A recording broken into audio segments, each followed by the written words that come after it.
This is the Our Voices Matter project. I'm here with Stanley MacEachern, who I'm going to interview at the Belmont House on August 20th, 2010. And my name is Anna Quon. Hi, Stanley. Hi, Anna. Thanks for agreeing to participate in this. You're welcome. I should enjoy all of it. I hope so, yeah.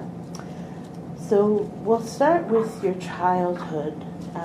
Tell me a bit about your childhood, and starting with where and when you were born. I was born in Oshawa, Ontario, born at the Oshawa General Hospital. I stayed there for 10 years. I used to always play with myself with the ball on the street.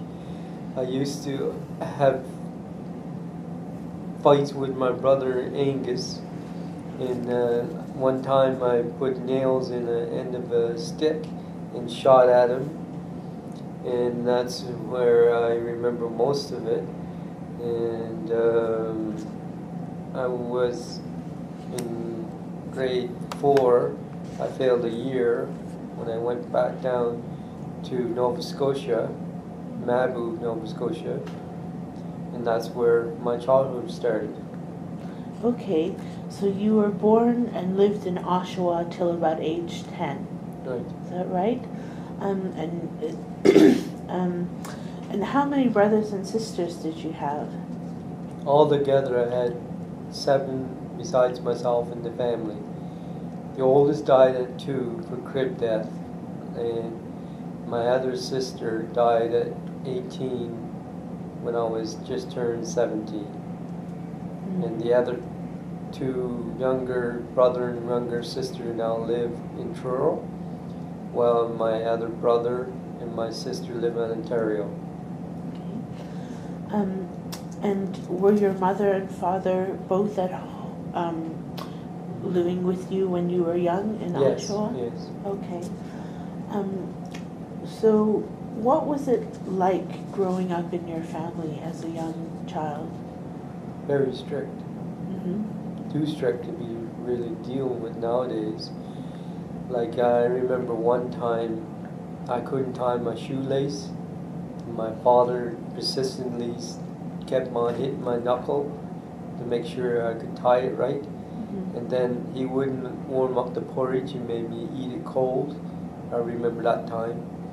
My mom, when I was smaller, I accidentally put some margarine on the floor, and she beat my legs with her broom handle, you know, so that stayed with me for a long time. I wouldn't eat margarine or anything, and I wouldn't eat milk on porridge until I left home back in Nova Scotia. Yeah.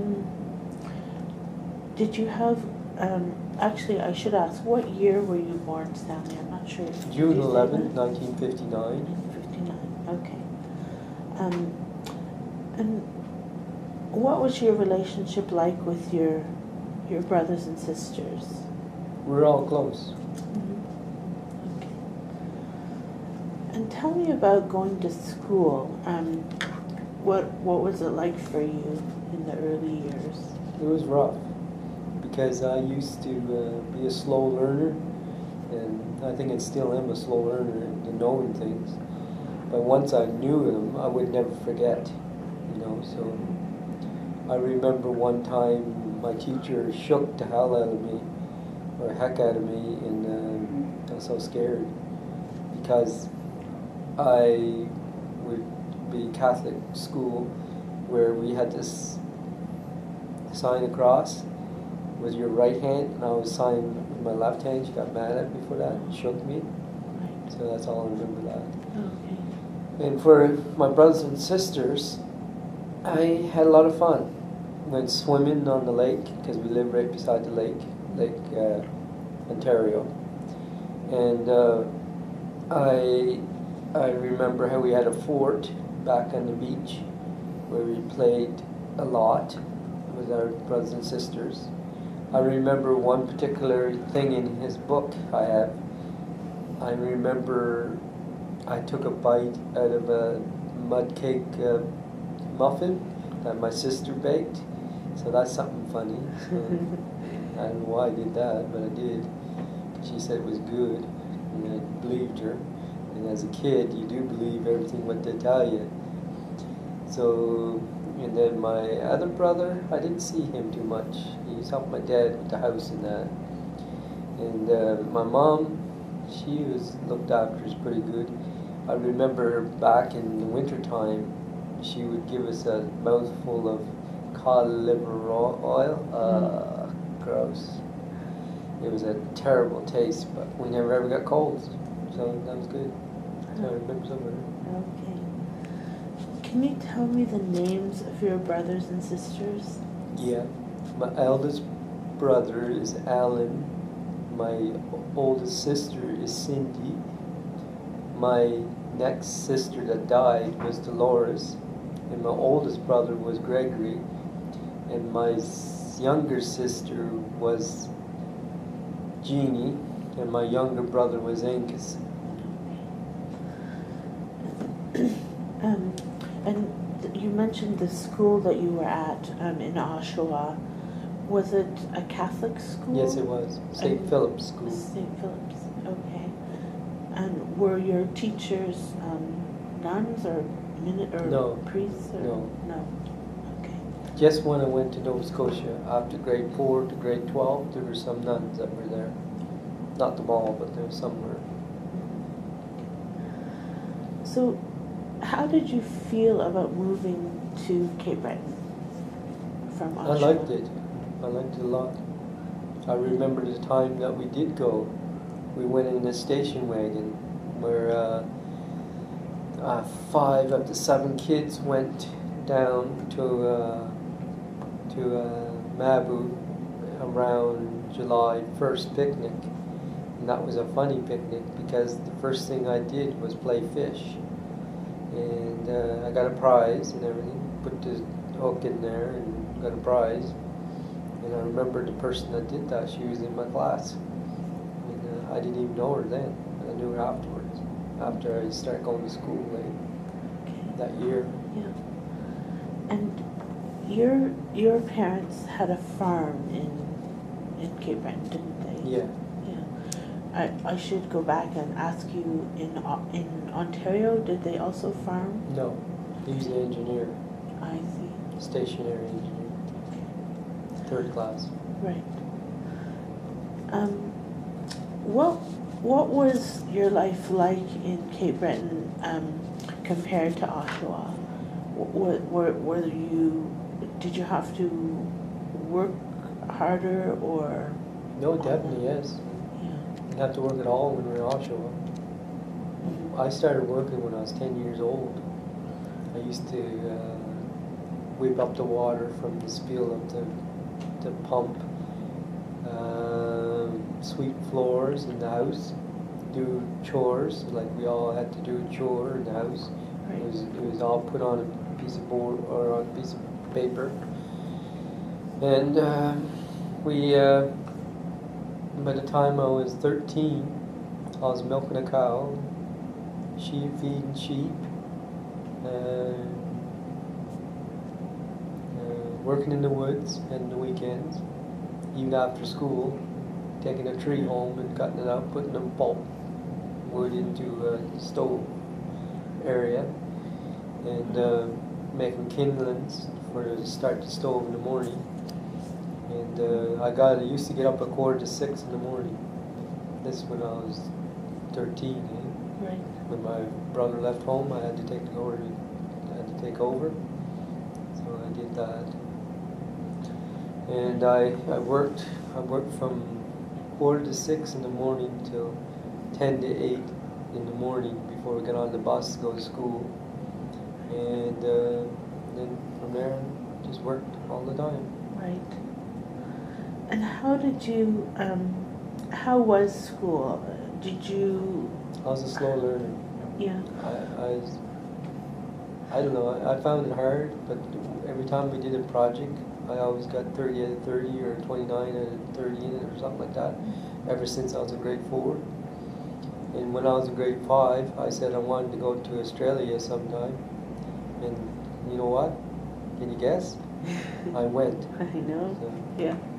That's great. We'll talk about that later when we get to your adult years.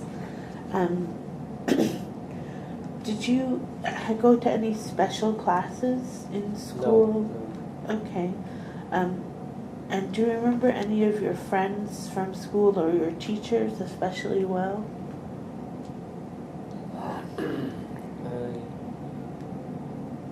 I remember a lot of the kids when I was at school, but I don't remember them now. I wouldn't know who they were except for a few that you see when you go back home or something like that.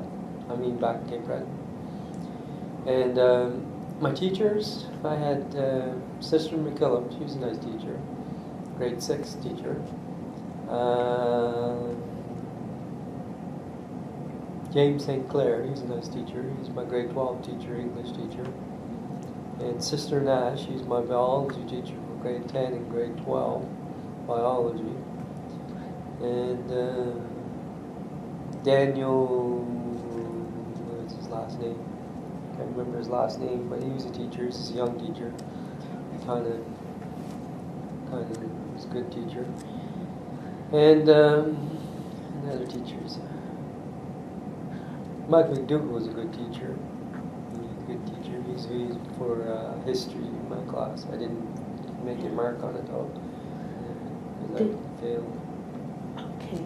Did any of your teachers sort of stand out for you as an important influence, or negative or positively? Yeah, I'd say Ann Beaton. She was a nice teacher. Or Elizabeth Beaton, I should say, not Ann. Ann was the other teacher. I didn't care for her. Right. But she was nice too, in her own way. She started having family and that, so she's strict. What was your behavior like in school? Were you Shy. shy? Did that go with the other children as well as with? No, just with the teachers. Okay. And did you have any special friends when you were young in Yeah, school? I did. John Philip Rankin. He's one of my best friends for years. You know, he's poor too. Poorer than I was.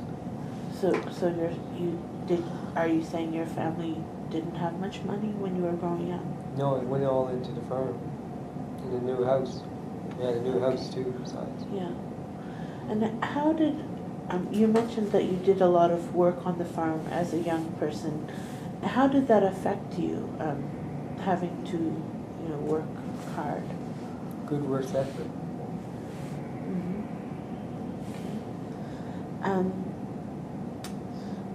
Okay. When you were young in school, did you have any sort of symptoms of mental illness or mental health problems?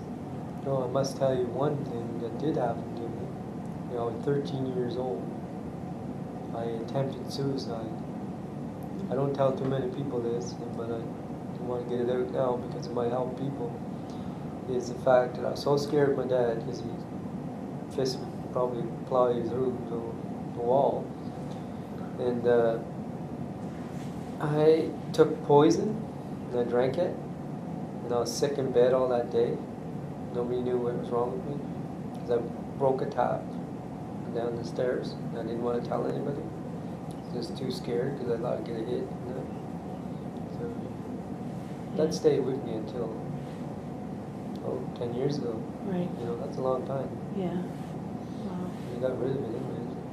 Out of my system. Mm-hmm. It doesn't bother me now if I talk about it. Mm-hmm. I might not even help people out buy it, you know. Right. So I must be here for a purpose anyways, so, you know. Yeah. Were you ever, did you have any periods of illness as a child? No. No. Were you, did you have any problems with being bullied or teased at school? And if so, how did you respond? No, I didn't. Okay. Did anyone close to you die when you were a child? Maybe not when I was a child, but when I was a teenager. My sister died. Right. And how did that? That was 1976. Okay. And that was in Cape Breton? Yeah. And how did that affect you? Oh, just... Well, the fact was that we never found her till about 3/4 of a year later. And then when we did find her, all we could say was it was relief, because we didn't know what she's like, or where she was, or what happened to her, or not. You know, so after we found her, it's just a blessing that we found her anyways. You know, that she's not been tortured or something like that. You mentioned that you found her outside? Yeah, she found her a mile from the house. Right. At the beach. Okay. Did you ever have surgery for physical problems, either as a child or later in life? Yeah. When I was grade 2 or grade 3, I think it was grade 2. Grade 2, my brother and I were fighting in the bedroom, and hit my head right against the steel bed. It bled, and my brother was saying, "He's gonna die, he's gonna die, he's gonna die." I said, "No, I'm not gonna die. You should say sorry to him," is what my dad said. And he said, he did say sorry or something like that. And then I went to the hospital and had 3 stitches in my head, in the back of my head. You know, and that's the first time. And the second time was when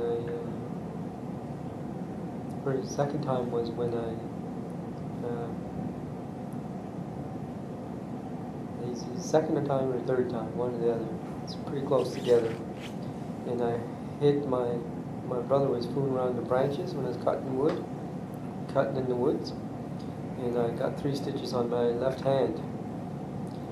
And then the third time, I was trying to get a cow to get milked into the barn, and I slid over a ditch, and there was this old barbed wire that hit my eye, my left eye. 3 stitches there too. Makes you wonder, 3 stitches, you know? 3, 3, 3. Yeah. And then the last time, you might remember, is I got cut up here. Up there. And that was the time I was in the hospital, back in 1999. And were you ill at the time? Yeah, I was. And what was your illness? Manic depressive illness. Yeah. Paranoid too. Okay. I was definitely paranoid back then. Right. Not now. Okay. We'll come back to that too a little later on. Let's see. When did you first get diagnosed with a mental health problem? When I was 22. And what was your diagnosis? I don't remember. No. And what kind of treatment did you receive from that first time? I was in the hospital from August to October. In what year? Year was that? 1982. And was that in the hospital in Cape Breton? Both hospitals. this one in Cape Breton, and this one here. And the one here is the Nova Yeah. Scotia Hospital? Yeah, actually I wasn't even diagnosed with anything when I was in the Cape Breton hospital. Just a nervous breakdown. Did something lead up to that breakdown? Yeah. Can you tell me I about don't want it? to talk about that part. Okay. I think I wrote that in the notes. Yes. Okay. Were you ever institutionalized Yes. as a child? No. No, not as a child. First diagnosis myself was when I was 22 years old. Okay. July 3rd, Okay. 1982. Okay. And how long were you in the Or 81, hospital? 1981. 1981? Because I was 22. Because Okay. I was 1 year more. And how long were you in the hospital? Oops. First time? Yeah. Month. Okay. And when you came out of hospital, were you receiving any treatment? No. Were you on any medication? No. Okay. And how long did you remain healthy that time? Month. Okay. 3 weeks would be most. Yeah, 3 Oh. weeks. Of health after you got out of the hospital? Yeah. Or? 3 Okay. weeks. Because I went back in Nova Scotia Hospital. Okay. I was telling the guy he's sinning because he had a girlfriend in the house. And I went over to the greenhouses, greeting everybody. And also I went to, talk about that now? Or? Sure. And then the next time I went over to the golf course, got my car stuck, burnt the keys and burnt the mirror, stood on the car, pressed on my feet, and walked out. And all I had on was a bathing suit. And then once that happened, I had my ghetto blaster playing French, and this guy said, "Oh, you're playing French, are you?" I said, "Yeah." And then he took off, and then I took off. And then I was looking at the trees, and they looked like they're white color to them. And then I decided that I'd put my ghetto blaster underneath the pipes going out towards Spring Hill, Nova Scotia, where it was. And then I walked all the way from Spring Hill to Oxford, stopped at the first house, knocked on the door. "Can I have a drink of water?" Then I asked her, "What time is it?" 12 o'clock. "Oh, thank you.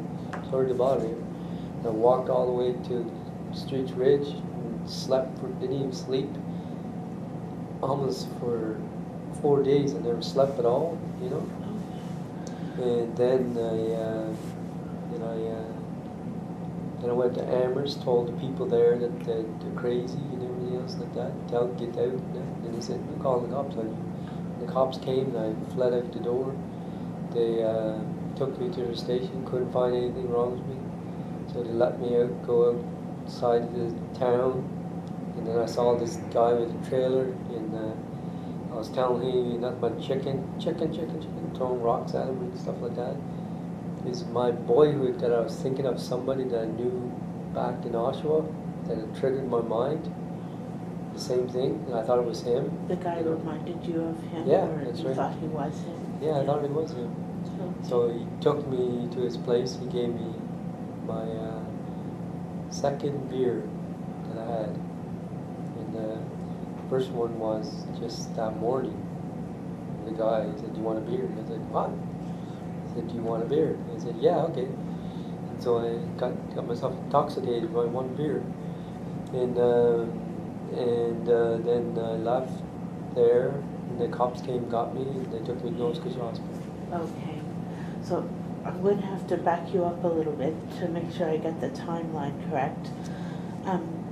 When you were 22 and you had your first breakdown, were you in Spring Hill when that happened, or were you in Cape Breton? Spring Hill. You were in Spring Hill, so you'd moved from Cape Breton to Spring Hill? No, Oxford. From Oxford Yeah. to Spring Hill. Yeah. Okay, so maybe I'll go back even a bit further. Well, I stayed in Oxford, Nova Scotia first, and then I took my car to Spring Hill. I was just Okay. wandering the car. I also took it to the woods and put SOS on the ground, you know, Okay. like SOS. Okay. And I knew there was something wrong. It was just the way I was playing my ghetto blaster. I was getting crazy in the head, and Yeah. all this stuff was mixing up with myself, and it just Okay. blew out. Right. I'll have to go back and go through it with you. So when did you leave Cape Breton? How old were you when you left? 21 years old. 21? Yeah. And you moved to Oxford? No. Where? I moved to, Oxford, you're right. Oxford? It's Oxford. And did you work in Oxford? Yeah, I scooped blueberries. Okay. In one day I scooped 1,684 pounds of blueberries. Okay. And then I was scooping 800 to 700 berries for 2 weeks. And I stayed at their friend, at the person's firm's place for 3 weeks Okay. in Spring Hill. Right. And when was it that you moved? Oh, so the blueberry farm was in Oxford, Yeah. and then the people who had the farm also had a place in Spring Hill? Yeah. Okay, so you stayed with them in Spring Hill. 3 weeks. Okay. And that was when you had your breakdown? Or? No, this is before. Oh, okay. This is when I moved from home to there, Right. when I was 21 years old. Okay. So you moved to Oxford, then you moved to Spring Hill? No, I moved No. to Spring Hill, then to Oxford. Oh, okay. Sorry. So your breakdown happened in Oxford? Yeah. Okay. No, it happened in Cape Breton. It Okay, leaded 'cause- up to it. Okay. When I was 22 years old, I went to Cape Breton, and I knew of the situation between my dad and the family, Okay. which I didn't tell you. And then I went berserk there. Oh, You know, okay. that's where I went berserk. I And see. then I was hospitalized for a month. They couldn't figure out what was wrong with me, so they let me go. So Okay. after that, I went to back to Oxford, where I lived. Okay. And then I went to Spring Hill, and then I did the episode in Spring Hill, and then Okay. back to Oxford again. I know it's Okay. confusing, but Yeah. that's No, how it went. That's right. That's So- fine. Yeah. So you had your breakdown starting in Cape Breton, and you were hospitalized in Cape Breton, and then you came back to Oxford, and then you went to Spring Hill, and is that where you had your car Yeah, at it's the stuck. golf course? It's stuck in the golf course. Right. And were you driving it there for a reason? I was just like- mixed up, Okay. just driving everywhere. Yeah. And am I correct in saying that you kind of trashed your car while you were? Yeah. In the golf course. The golf course. Okay. And so you left your car there, and can you tell me what happened next? After you left your car. I walked to Oxford, got a drink of water, and I walked to this guy's place and told him that he's sinning because he had a girlfriend. Okay. Then I walked all the way to Streets Ridge, where I stayed only 2 hours. And then I walked to Oxford, and I got a hitchhiked a ride, and I got a ride. He gave me the first beer that I ever had. And then after that, I went to Amherst, and then in Amherst, I went I didn't even know where I was going, but I was just going through a building, and then the cops came behind me and questioned me, and then let me loose at the intersection going towards Oxford. And then after that, I got as far as a trailer and saw a guy standing out who I thought it was somebody that I knew back in my school age. And I kept on saying chicken, chicken to him and started throwing rocks at his place. And then after that, they called the cops and they took me to the hospital about half an hour later. So And I was hospitalized for until October that year. Okay. So just to back up, you said you went from the golf course, you walked to Oxford. Yeah. You walked to, was it Street Ridge? Streets Ridge. Streets Ridge, how do you spell that? Streets. Streets. And then Ridge. Okay. Okay. And that's in Nova Scotia? That's next to Oxford.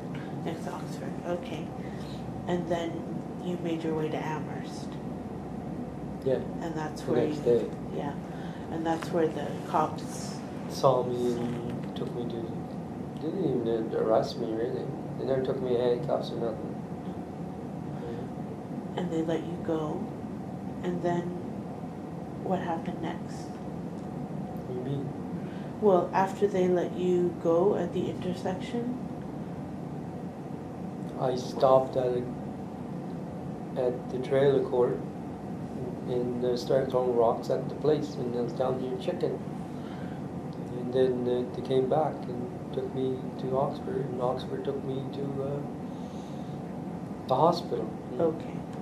So the police took you to Oxford. Yeah, And then who was it in Oxford that took you to the hospital? the police. Police. Okay.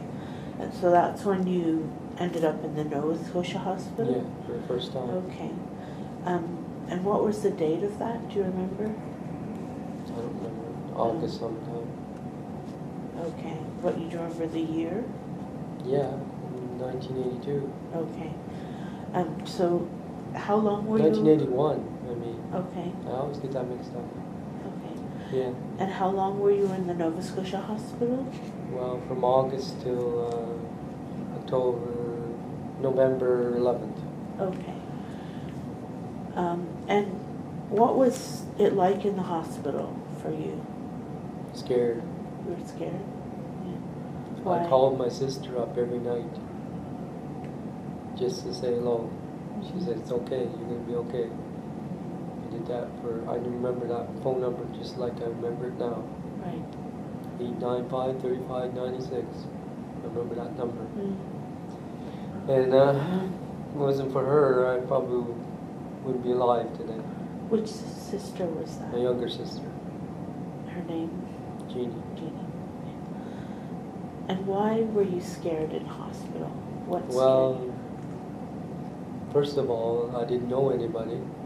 And second of all, I was wondering why I was in there. And third of all, I didn't want to be there, you know. It was like it was against my will, even though I was ill, right? So. Right. And they let me go in the middle of November without even a coat on. That's how the system was back then. They wouldn't do that now. But it was rough. It was a rough first 2 months in my life. what, before? I don't even remember what I was on either. I don't even think I took half the medicine anyways. Mm. And that's how come I ended up in the hospital 8 times. Because socializing wasn't really working for what it's supposed to be. And I don't remember being on lithium or anything until later on, Right. About 2 or 3 years later. I think it's 4 years later. Okay. So are you saying you said you weren't sure what medications you No, were I don't on when you remember were what it was. discharged? I remember I was on something, but I don't remember what it was. Right.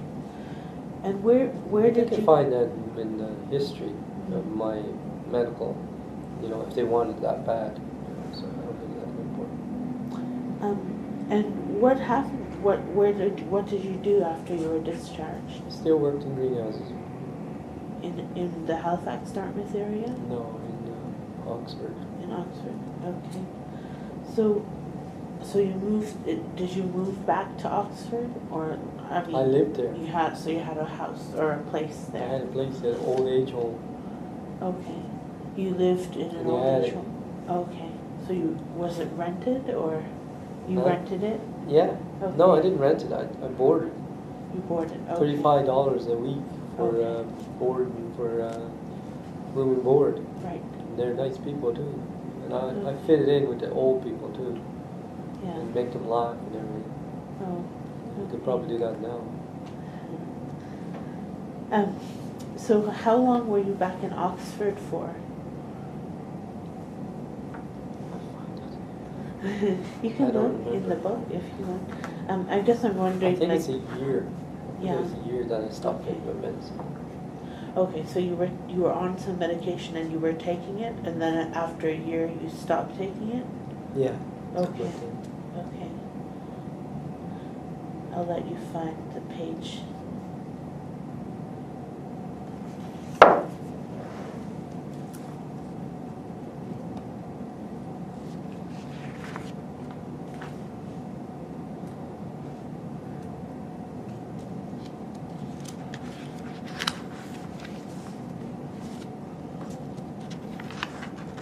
I don't know what it's at. It's Okay. probably in there somewhere, but I think it was a year after.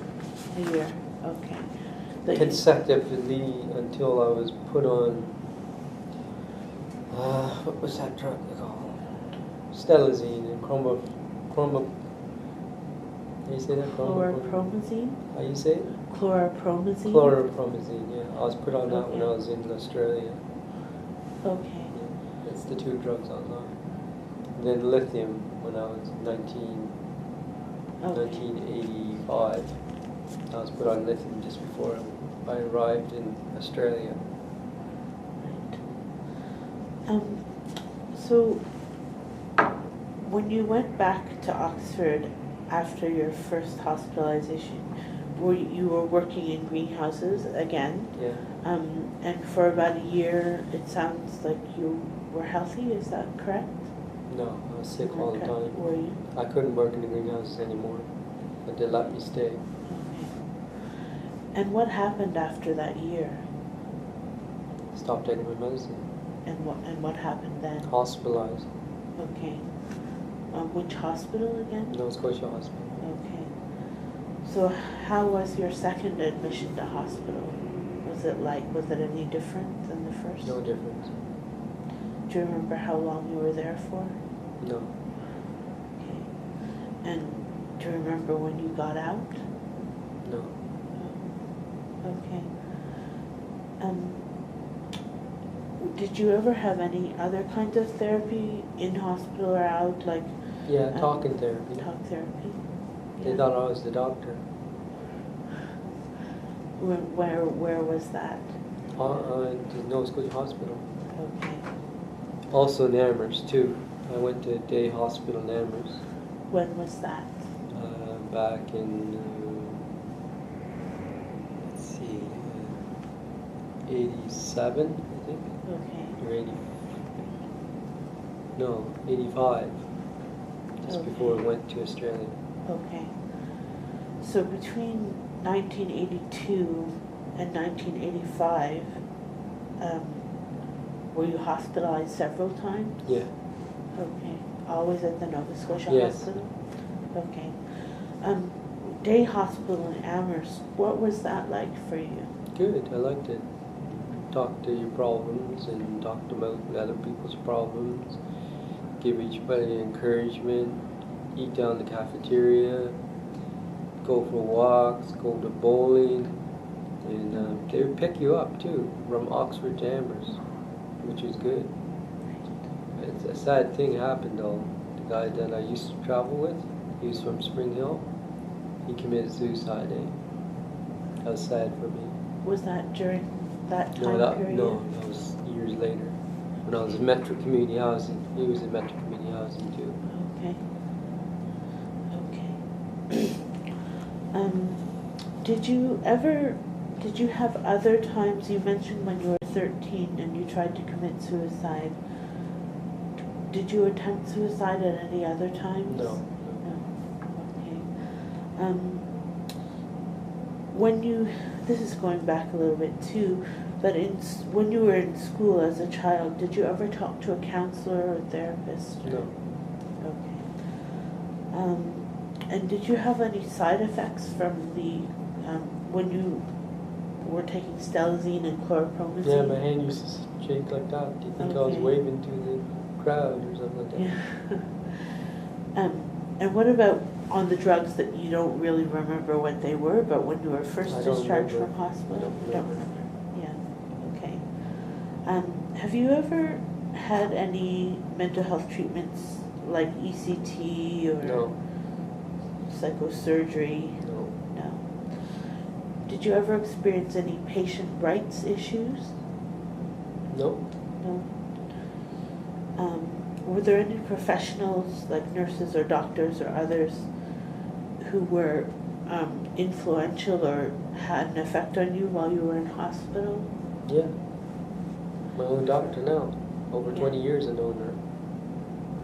And how has she, what has been her effect? She keeps me positive when I'm down and out. Gives me a sort of perspective of what's going on in the brain, and asks questions like, are you feeling okay? Are you grandiose or do you think your medicine should be changed? Or do you like what you do? Are you doing too much? Or how's your appetite? Are you putting too much weight on, or are you losing too much weight? Or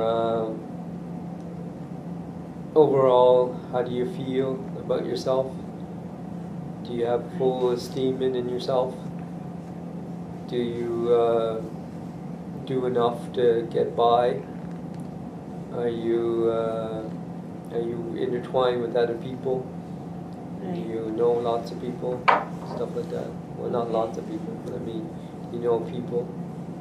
And also, do you sleep well? Are you irritable? Are you tired? Are you cranky? Right. And stuff like that. So over the 20 years I've known her, Right. she always addressed these things in a good way. You know, not negatively, but in a positive way, which made me even think more positively about myself when I wrote that book, The Life Story of Stanley MacEachern, plus spiritual writing. You know, so this book here. Right.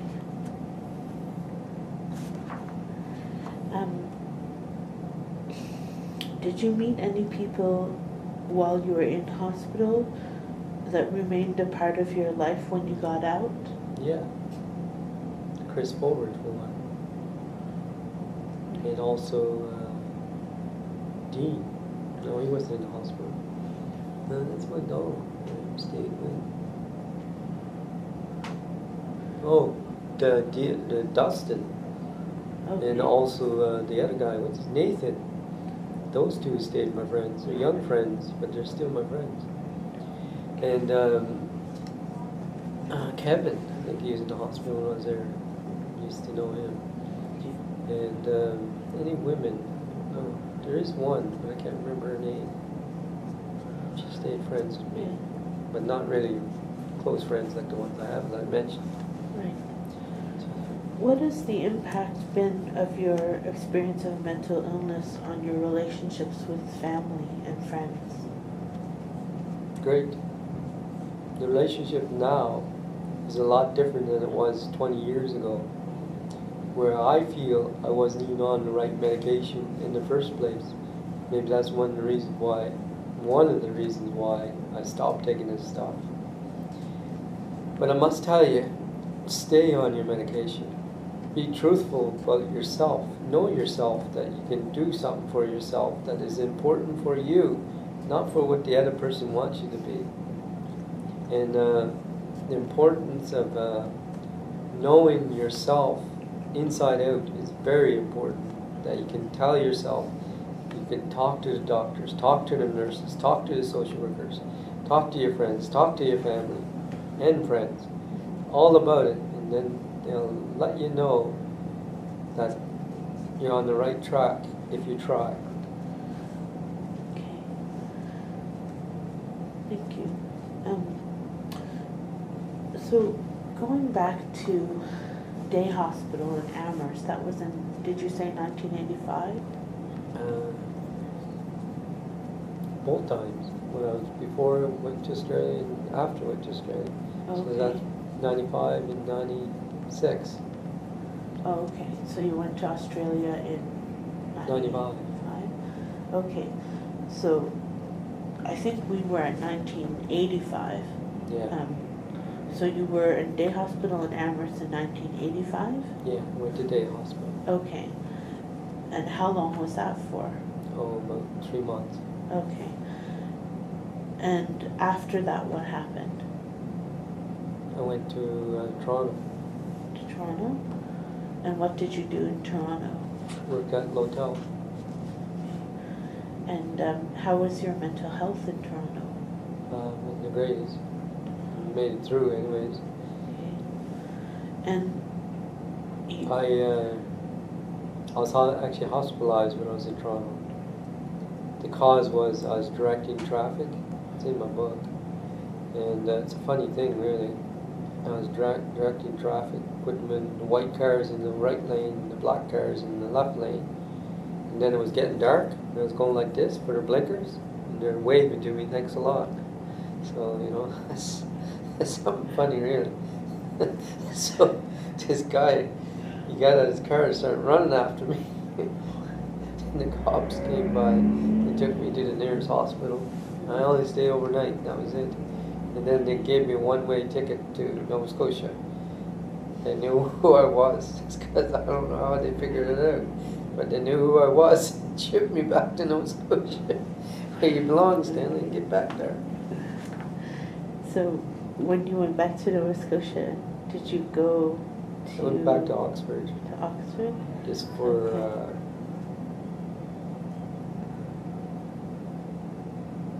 Yeah, I'm skipping a little bit there. Okay, you can tell me about it if it's...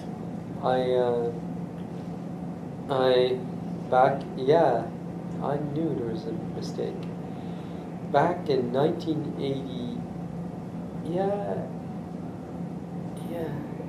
1985, I was depressed. Remember I told you about the 3 months depression I had just before I went to Australia, you know? Now tell me how many people can do that.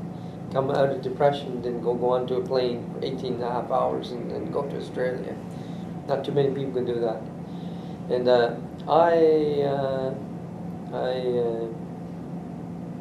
Can I ask, where were you when this depression... Oxford. Okay.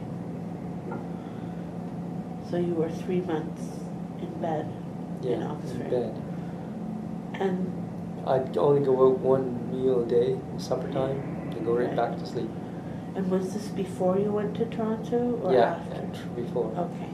When I went to Toronto, it was after I came back to Oxford from, I went to Toronto after I came back to Oxford and then went straight to Toronto after 2 months in Oxford when I came back. Okay. So just so I know, I'm making sure I got it clear, you went to Toronto. 85, 86, Yeah, 86 I back. went. Okay. And then sent back in 86. Or Okay. not 86, 89. 89? I worked in L'Hotel for 3 years. Oh, for 3 years in Toronto? Yeah. Okay. And then you came back to Oxford. Yeah. But before you went to Toronto is when you had the 3 months of depression? Or after you came back from Toronto? Before. 3 months. Okay. Before I went to Australia. Okay. Now, I'm getting a little lost because I'm not sure when the Australia trip happened. 1985. 1985. So that was before you went to Toronto. Right. Okay. Sorry. So why did you go to Australia? I always wanted to go, and then made it. I saved $4,000 up in 4 years. So what did you do in Australia? Farm. I was on a blueberry farm, I was on a tobacco farm, I was on a sheep farm, and I was on a dairy farm. Mostly dairy. Okay. And what was your experience like in Australia? Good, until I stopped taking my medicine. And back to the hospital, went in Shepparton. Shepparton in Australia. Okay. Yeah, How long were you there for? month. Then they shipped me back to Canada. They like me back, don't they? So, what was the hospital like in Australia? Was it different than Yes, here? it was. It was like a motel. Or a hotel, I should say. It was good. That's where I put on weight. I I weighed 195 pounds when I left there. All I did was eat. Because I didn't know the area, so I didn't want to walk too far. I used to walk so far and then say, I'm going to get lost. So you gained weight because you weren't walking as much? That's right, it wasn't exercising. No. Okay. And that's what I stress on people, even though when you're sick, make sure you do some walking. Okay. You know, make sure you get a nurse to take you some walking or something. Right. Even if it's in the hospital. I used to walk all the time when I was in the hospital. Yeah. Okay. So, when you came back to Nova Scotia, where did you go and what happened? I stayed in Truro. You think a lot of places, don't I? In Truro for a year before I went to Were you working there? rehab. No, Okay. And I then just lived there and moved. I got hospitalized again because I was acting strange, whatever. And then ended up in the rehab center after that. That was 1989. And that was the Nova Scotia Rehabilitation Yeah. Centre? In, where was Bissett. that? On Bissett Road? Yeah, In Dartmouth? Yeah. Or in Cole Harbour? Color. Okay, so that was after a year in Truro. Yeah. So what brought you into the rehab centre? The doctor said you have to have a place to stay. Can't keep you here any longer. Mm. And that was my doctor that I had back now. And she was the hospital doctor back then. She knows all my history.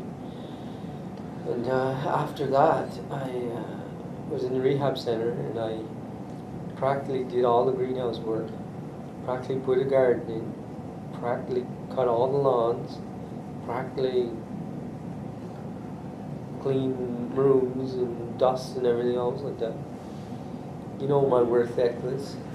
Your work ethic, yeah. Yeah. So how long were you at the rehab doing all that? 9 months. Okay. And what was it like being in the rehab? It was fun. Played floor hockey, went to church, and ate good meals, and did chores. And get up Yeah. at 7:30. Some days I feel like getting up at 7:30. Were you on medication while you were in the Yeah, rehab? I was. Yeah. I know I was on lithium back then. I didn't know what, I think it was Stanley I was on too. Okay. And so that was 1989. Yeah. And so what happened after your 9 months in rehab? I joined Metro Community Housing Association, which I belong to right now. 21 years. And how did Metro Community Housing, what did they do for you? Well, first of all, they put me in a group home where I only stayed 6 months, and a roommate with me applied for a place to live in an apartment. We did, and he quit, and he went back somewhere. And then I had to have a live-in, and then I quit him and went over to Dartmouth, Nova Scotia, Okay. back in 1993. So just let me rephrase that so I know, I'm sure I know what you did. You had a roommate in the group home and you decided? No, group, from another group home he was from. Okay. And I just joined together to get a place. Okay. Because I had to have somebody, they said, Right. in order to have a place. Right. And so he eventually left and you Yeah. had to get a live-in, Live-in. you were saying. Okay. And then you moved to Dartmouth? Yeah, Okay. And when you moved to Dartmouth, did you live with a live-in or did you have your own I place? had my own place. Okay. And I had my own place ever since. Right. And what kind of support has Metro Community Housing given you? Plenty. They helped you budget, they help you get a place, they help you get furniture, they help you get your medication right for doctors and pharmacy and all them places. They help you with work, see if you could get any work. Then I used to do the couriering for them back in 19, I think I knew you then. And back in 1990. And then I got a job in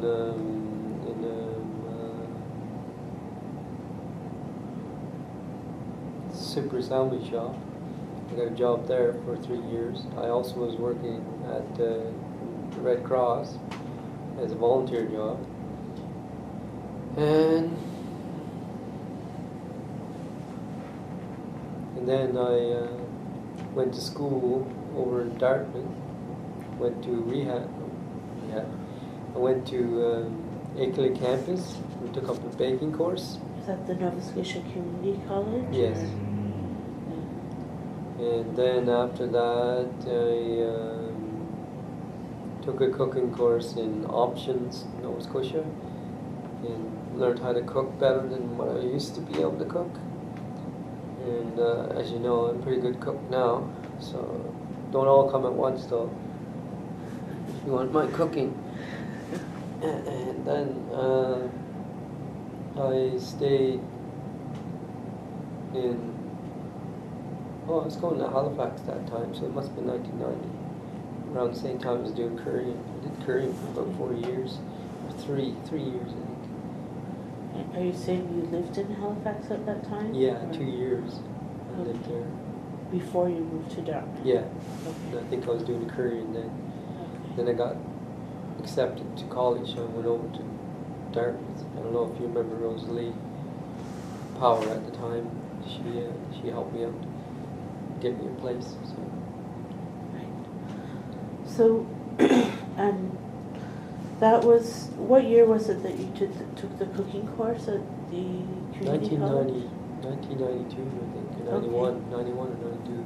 And then you went to Options. What year was that? No, that was the year, 1991. Oh, okay. What'd you ask me? Well, the cooking course at the Ackerley campus, was that Oh, that was in 93. Okay. And then Options September. was after that? The Before Options? that. Before that? 91. Okay. Okay. And did you ever use your cooking training on the job, or? No, just cooking for myself. Okay. I did volunteer work though. Quite a bit of volunteer work. Right. So, tell me about some of the other things that you've done in your life. I know you have have had some interesting accomplishments and experiences. So, for example, maybe you can tell me how you came to create Sunny Skies Gardening. Oh yeah, I just thought of that. Yeah. Yeah, and just the idea that I helped the poor out. I wanted to help the whole world out really, but it had to be pinpoint of what you want to do. I had to learn that. I had to go to school for that. I had to learn it in Hudson College. He taught me, Percy Paris. Okay. And he told me, what did you want? Not what other people you want. Right. And so I had to narrow it down to where I got a letter from you, Anna Quon, stating the fact that he has the idea of produce, but he doesn't have a piece of land. Remember that? And then I did eventually get a piece of land at the Northwood Side Community Centre, and I farmed it there for the next 4 years, and I produced 680 pounds of food Right. organically, no Right. chemicals or nothing. So I know, just backing up, was it the self-employment benefits program that you did at Henson College? Yeah. Is that what it's Yeah. called? Yeah. And what year was that in?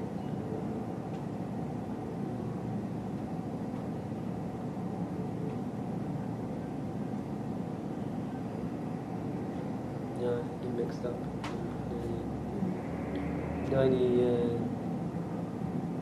98. 1998. Okay.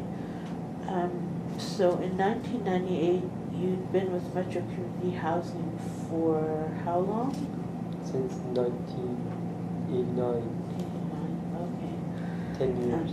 Right. And in between Sunny Skies Gardening Association and the Rehab Center, it sounds like you did some courses, you had some jobs, you had some volunteer work. One year I had 4 volunteer jobs. Is that right?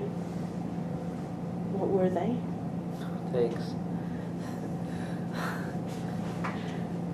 One was Red Cross, one was a church, one was a cleaning place, and the other one I don't remember. I could probably remember it if I look at my book. Right. And were you quite healthy all that time? Oh yeah, very much healthy. Yeah. Except I didn't sleep that much. Were you ever hospitalized during that time? Yeah. When I stopped taking my medicine, of course. Right. Stanley, Right. Nice drug. Right. So, can I ask, when was it that you decided not to stop taking your medication? Let's see, I think 10 years ago. Must be close to that. 11 years ago. When I had that big episode in my arm. 1999? Yeah. Okay. So, I'll go back to that, but Sunnyside Gardening Association, can you tell me again the dates that you were running that? 1998 to 2002. Okay. So, and during that time, Sunnyside Gardening Association was a not-for-profit society, Yes. wasn't it? Okay. Did you get much support for your Very your much effort? so. EDN helped me out with what's her name? The Entrepreneurs with Yeah, Disabilities what was her Network. name? Pam Landau. Pam Landau. Yeah. Sandra? The one over in Initiative? Not Initiative, but the one you said about, I can't remember her name. Well, anyways, it's the one over by the King Street. Oh, Carol Tuton? Yeah, not her, but the ones upstairs. Oh, upstairs at the Consumer With Initiative Mark in Center. Mark is actually with the CEO, or is that what it's called? Consumer Initiative Center. I think it's CIC, but Mark is with the CMHA Dartmouth Halifax branch. Anyway, I'm not sure, but you can think about who that person was, and maybe we'll come back to it. But it sounds so you did get some support for your like initiative. Shalene when she was there. Okay. She helped me out. Okay. I'm trying to think of the other one's name because she interviewed me again too afterwards to see how I was doing and did I get enough support and stuff like that. So. Right.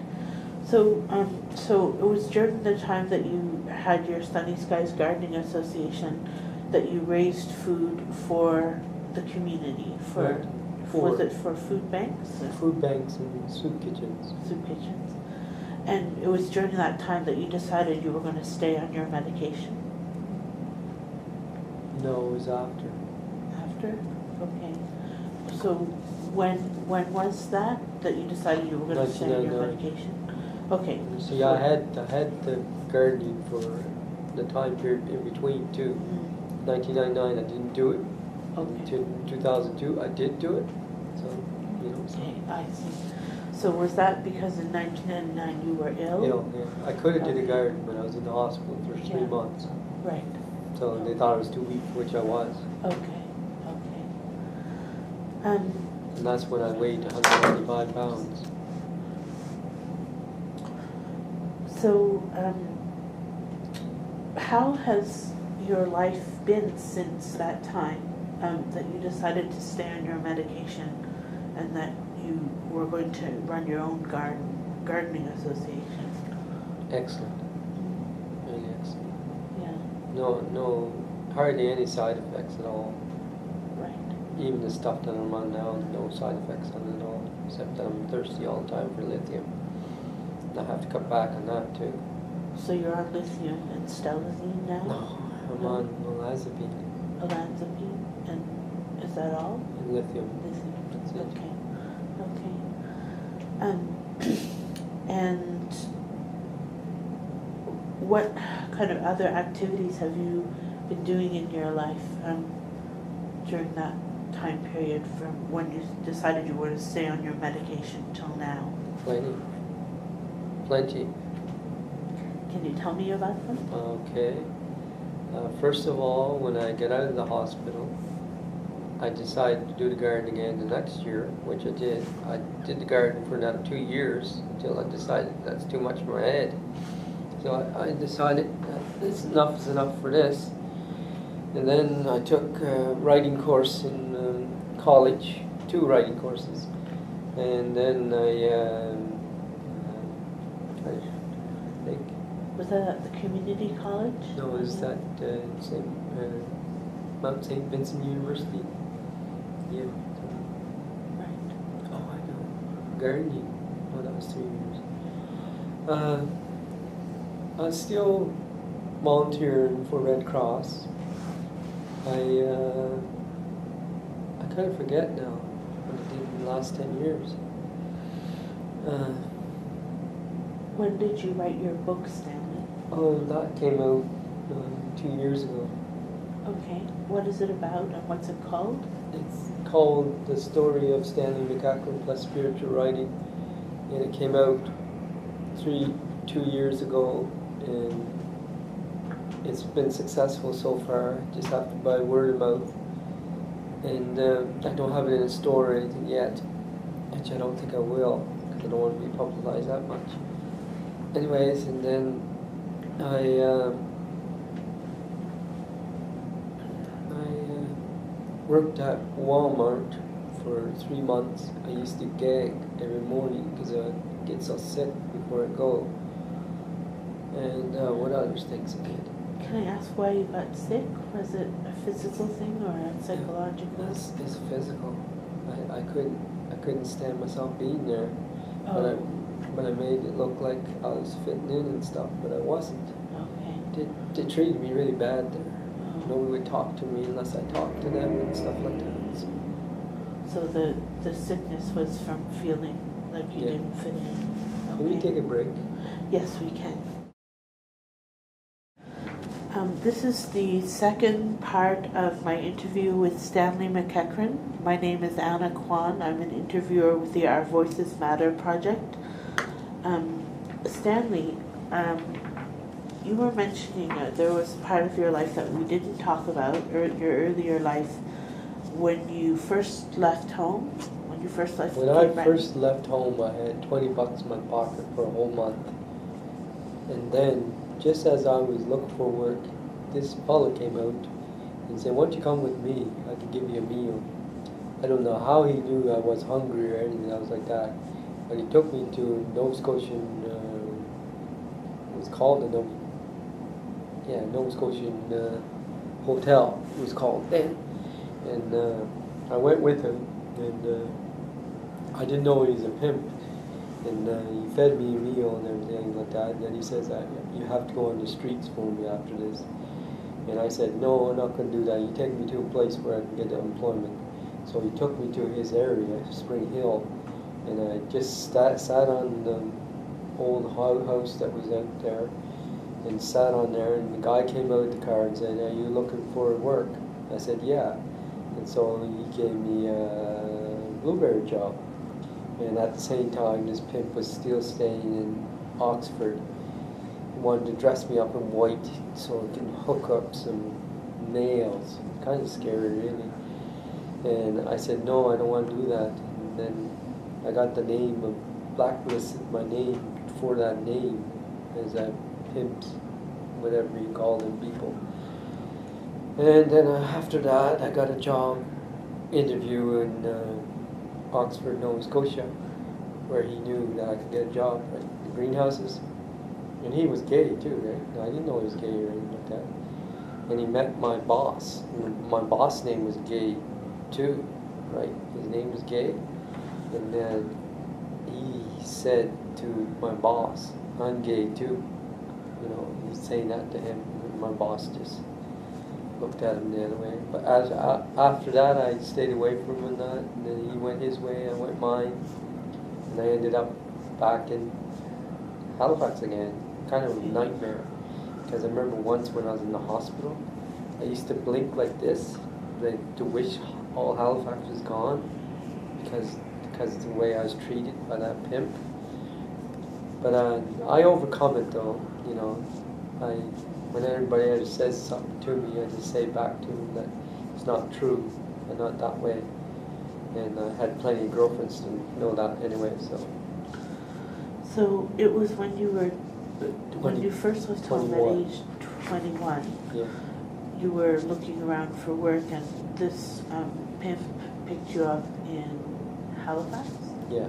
Okay, and took you to Spring Hill and Oxford.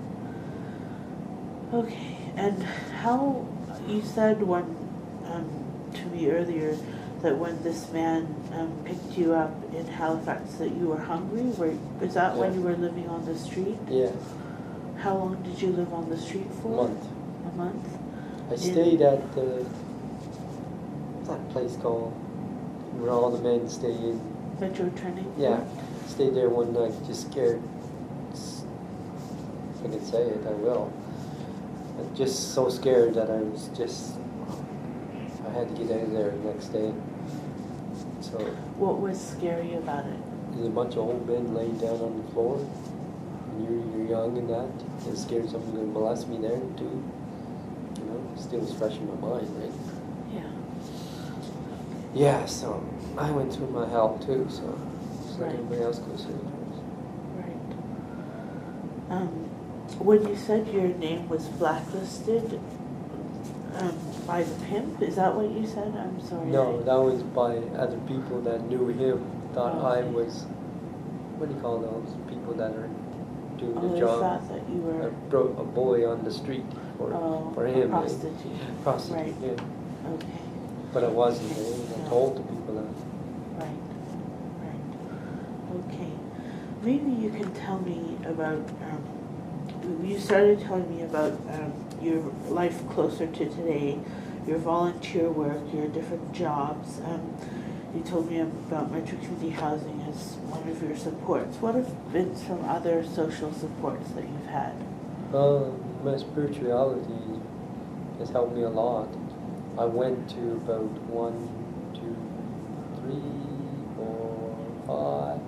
5 different denominations before I really liked the one I have now, which is the Seventh-day Adventist Church. They helped me a lot. They helped me stay on track. They helped me believe in God more.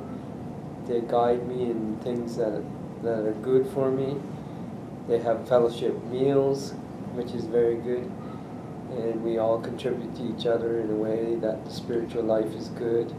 I go to prayer meetings sometimes where you pray and you read from the Bible, which is very important to me.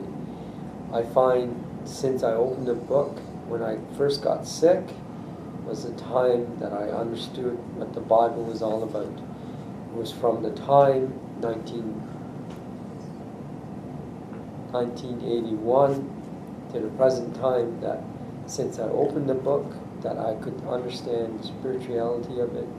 And I give spirituality to other people by telling them to put God first and everything else follows.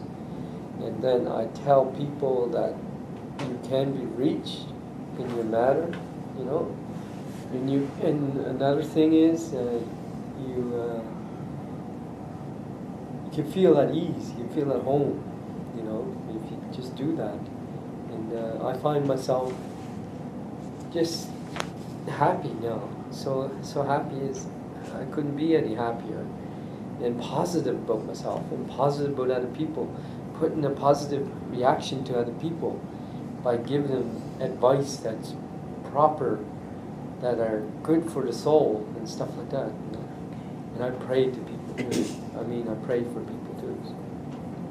Is that enough, Anna? It is. About that? And Yeah. What about New Beginnings Clubhouse? Oh, New Beginnings Clubhouse. Oh, when I first went there, I said, this is the perfect place for me. And I'll never look back at the place. I don't care for it that much now, the way they do stuff now, but it's the way the people want it, so that's the way they have to have it. You know, I'm more doing other things anyways, you know, in my life history, so. Mm-hmm. And I find the staff were great back then. They listen to your problems and listen to your triumphs and be happy. cooking good meals together, cooking together, baking together, and have meetings together. When was it that you first started going to New 1998. And when did you? 11 years. Yeah. Or 12 years. So it seems like there were some pretty important things in your life, like around 1998. Like you started your gardening association. Yeah. You started going to New Beginnings. Mm-hmm. And you wrote your book in the past couple years, right? Yeah. What other sort of things have you been doing? I know you have some part-time jobs. Well, what I do now is I get on the phone and converse with people I know, especially with all of my friends. I have about 1,000 friends in the whole 2 cities, but I have about 10 close friends I talk to almost every day, and you're included. And I started that job with Tim Hortons, but I also was on committees for the last 5 years, 2 of them. Mental health committees? Yeah, and one was QI, Quality Integration, and the other one is Housing 250. And what are those? Can you tell me about those committees? Quality Integration discusses how you feel for the patients that are needed to be with, and how recovery, what's the other one? Recovery, and then there's the other one. I kind of forget. Recovery and not discovery, but something like that. I forget. And housing for 250. I talk about people in their places, especially for killing properties, and talk about how we can improve the living conditions, how we can focus on different items that are on the agenda, and stuff like that. So that's to do with housing for people living with mental illness? Yeah. And quality and integration is to do with mental health consumers as well? Yeah. Okay. Can you tell me a bit about your job at Tim Hortons? I started last March 2009, and 2010 I should say. I'm going ahead of myself. 2010, and the people there are very friendly. They're outgoing. They like to see you achieve something. They even added more work to me so I could stay there longer, which is good. And they trust me. My boss really trusts me a lot. Right. He even, when he doesn't have the time card, it's thrown away or something, he trusts me that I have it in my book. Just he doesn't have to look at it, but he just has to ask me what they are. The hours. That's pretty good. That you work. That's pretty honest. Right. And you get a free meal out of it too if you want. And you get lovely women talking to you all the time, so. And also, I get to read more on the bus because it's an hour away, back and forth. And it's an hour each way? No, or an just hour altogether. Half, okay. And it's a chance for me to be like when I was a teenager. I get up in the morning at 5:45. I get up even earlier now. I get up at 5:30. Pretty well dead now.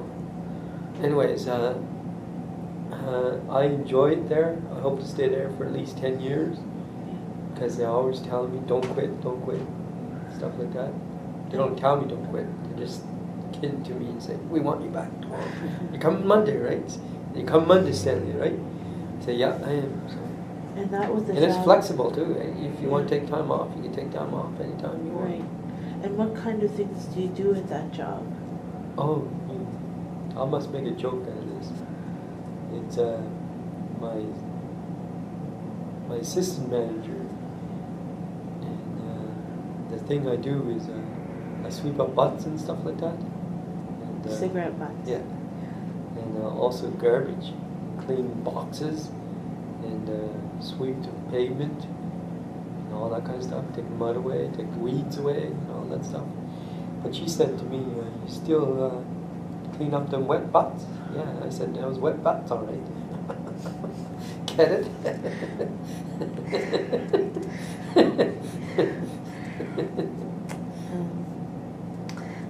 Okay. Yeah, the words now. You also have a business, don't you?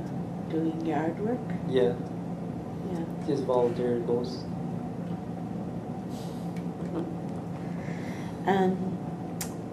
And what kind of other challenges do you face while living in the community? I'm thinking of things like poverty or transportation or None of discrimination. that. None. No. Okay. Have you ever had difficulty accessing housing or employment or other services? Yeah, when I first moved from home, I was living in the woods. In Oxford? No, here. Here. Okay, when you first No, when moved, in the valley, I used to stay there for a week. I Yeah. got one job. He gave me $20 for raking his leaves. Okay. He gave me bacon eggs too that morning. I'll never forget that guy. Yeah. He's a cop too, eh? Yeah. He's a retired cop. I wonder if he's living. I'd love to see him. So that was your one job you had in the valley, Yeah. and it wasn't enough to No. get a place to live, or okay. Well, the way it ended up was I got a job in Oxford.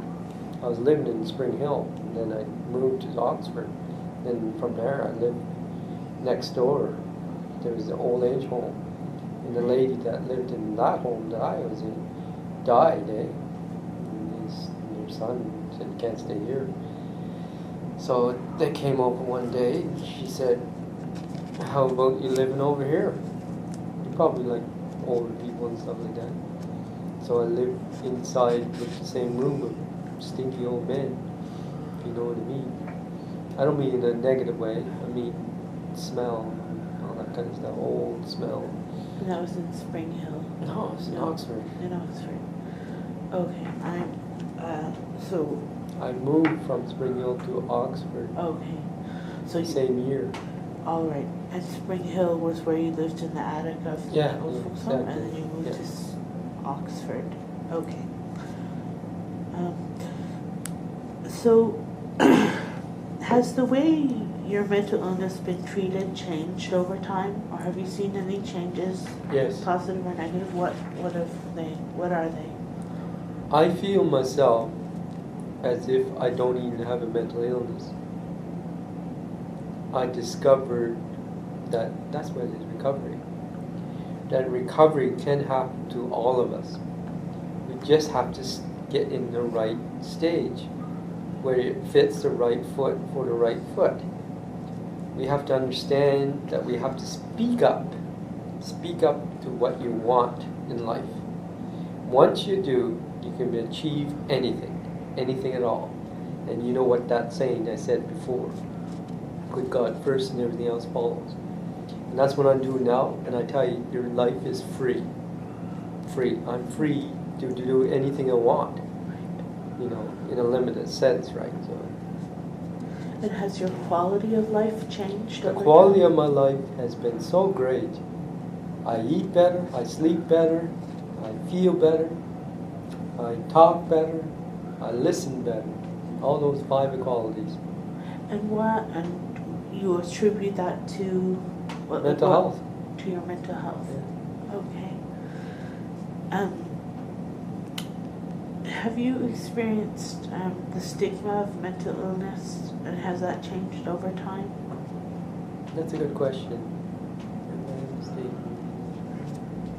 Not to my knowledge, I don't think. No, not to my knowledge. Okay. I was always a go-getter, right? Go get this, go get that. I didn't care what people thought of me, as long as I knew what I thought it was myself, right? Right. So you said that you don't think of yourself as having a mental illness. Would you call yourself a mental health consumer, or how would you call yourself?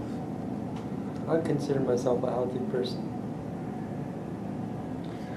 And what helps you to keep your health?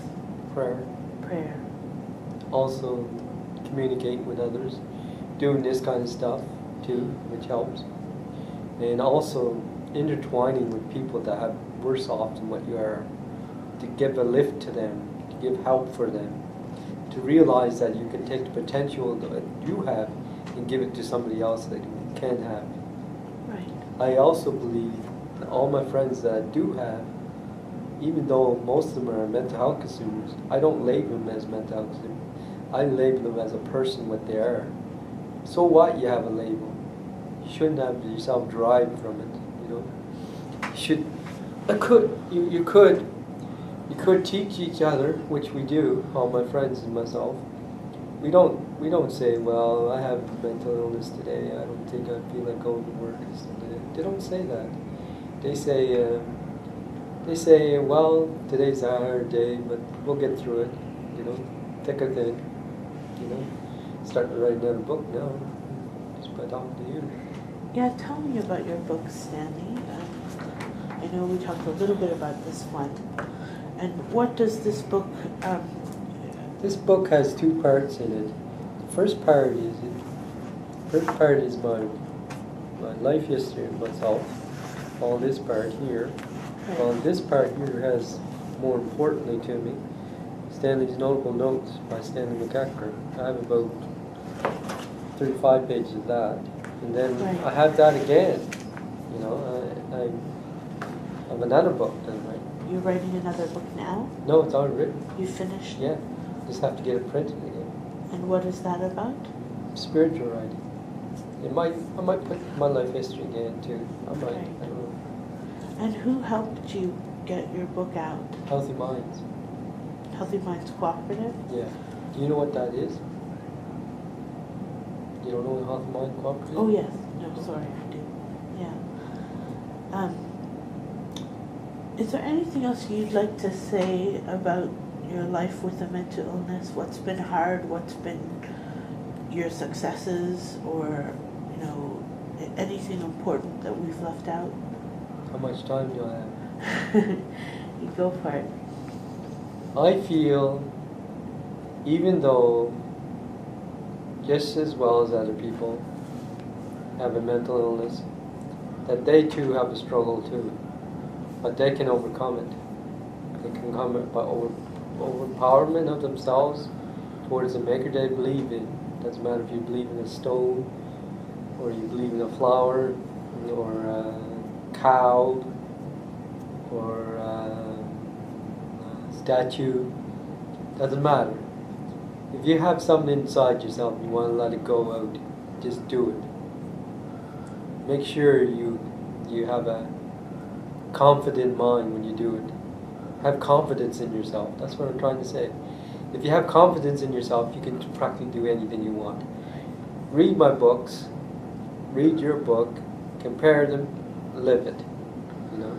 And for the young people, get up there and do something for yourself before it's too late. Before you can't do anything for yourself. You know. So. Okay. Thank you, Stanley. I know, I would just like to say that I've known you for quite a few years now, and it seems that you always, your life is always progressing, changing, you know, things are getting better for you, and I think that's a really interesting thing that people, you know, it might be a good example for people. And I'm wondering what you think is the driving force behind that?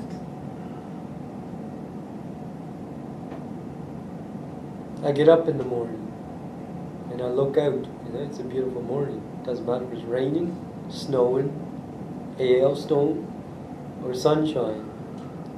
I gotta get out of this house and do something for myself, which I do. Once I achieve that, I move on to something else. Once that's achieved, I moved on to something else. As you will know in my book, that's exactly what I did do. I didn't give up. That's what I'm trying to say. I did not give up on myself. Right. My full esteem in myself is being esteemed for other people. you know. So And this is my last question: is what do you attribute your positive attitude to? I know you talked about your doctor being a really positive influence, prayer. What is it that drives you? just by talking to other people, I talk to strangers, I talk to doctors, I talk to my friends, my family, I talk to myself even, you know, to reassure myself, to say this is a beautiful day. Is it really? Yes, it is. And then go for it. You know. I want to put a quote, the last thing too. You ready? If you want to live your life fully, act on it. Thank you.